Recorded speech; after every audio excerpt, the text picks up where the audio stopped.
Hello friends! Today in this video I will show you how to perform the lash lamination procedure using the Korean technique on Katya Vinogradova's rods. How does the Korean technique differ from the usual one? The difference is that we skip the familiar step of laying the lashes onto the rod and apply the first solution completely without the rod. In other words, in the standard technique, we first lay out the lashes and only then apply the first solution, but in the Korean technique, we immediately apply the first solution directly onto the patch, without the rod, using a specific method. This ensures that we achieve the desired curl and that the lash tips are not damaged. So, we take all of these factors into account.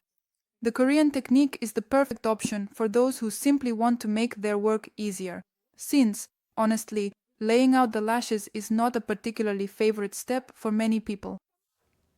And to be honest, I've been doing lash lamination for 6 years and laying out the lashes comes easily to me, but I gladly gave it up. And now even with clients and models, I work exclusively with the Korean technique on a regular basis. Also, the Korean technique is just perfect for situations when you try to lay out the lashes using the regular method, but the lashes simply won't stick at all. Such clients are rare, but they do come, and they always leave the technician at a loss. The first time I encountered a situation like this, well, I just got a terrible result. Even though at that time I was already quite an experienced technician, it was either 2021 or 2022. I actually made a separate video about this story. It's called My Awkward Situations in Lash Lamination. Because of course, well, it was really stressful since some of the lashes lifted and some of them stayed straight. And the main difficulty was that it was just hard to stick the lashes to the rod. They basically wouldn't stick at all. Why does this happen? Because the cuticle is tightly closed.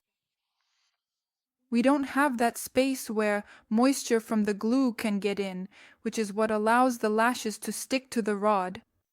No, the cuticle is so dense, so tightly closed, that moisture simply can't penetrate the lash in any way. Just imagine, for a moment, if you were to take a single strand of hair or perhaps an eyelash and meticulously cover it with a very thin, protective kind of glass film. No matter how much water or any type of adhesive glue or indeed any product containing moisture you might apply to it, the moisture simply and effectively won't reach the hair itself because we have created this impermeable barrier that completely prevents any moisture from penetrating the delicate lash. It's exactly the very same situation and principle that applies here. So what do? First, we soften the lash without the rod simply by applying the solution, and only then do we take the rod and place the lashes onto it without any glue. And then we have absolutely no issues working with such difficult, dense lashes. Next, which rods are suitable for working with the Korean technique? I can say that, to put it simply, all except the rounded ones. All except the rounded ones. A great option is the rods by Katya Vinogradofa. I really love using them in my work because they provide a lifting effect, but at the same time, it's a very beautiful lift without harsh creases at the root area. It's a smooth lift of the lashes right from the roots. And these rods are suitable both for downward growing lashes and for straight lashes. By the way, here our model has straight lashes. And as you can later see, the Venok rods fit perfectly. The only thing is, what's the catch? Look, there's a technique where we intentionally choose a rod one size smaller. That is, Katya Vinogradova's rods have a sizing rule. The tips of the lashes should reach the end of the working surface. Here, in fact, I have a perfect example in my work of how I chose a rod exactly the right size. That is, the tips of the lashes are at the end of the working surface. But when we work in the usual classic technique, we can intentionally choose a smaller rod. In that case, the tips will extend beyond the working surface and hang in the air. But we will get a more dramatic effect, because the bend point will shift closer to the root area and the lashes will lift more noticeably. However, in the Korean technique, if you want to do the same, you need to be extremely careful. I have a comprehensive training course on the Korean technique, and there I offer a feedback package where I help professionals by reviewing their work. My feedback is a thorough, in-depth review, where for about 10 to 15 minutes I provide feedback specifically on your work. And just yesterday, a student came to me, she sent me her work, and that's exactly where a mistake was made. The professional used Katya Vinogradova's rods, worked with the Korean technique, took Katya Vinogradova's rods, and chose a rod one size smaller. The lashes were quite long, but a size 2 rod was used, so the tips were sticking out far beyond the working surface. In some cases, you can do this, but you need to be careful. It's important to understand that during the Korean technique, we treat the entire length of the lashes with the solution. Accordingly, the position of the lashes changes along their entire length. But if the tips get bent, they'll stay that way after the procedure. So let's compare. In the standard technique, even if the tips got bent, it wasn't a big deal.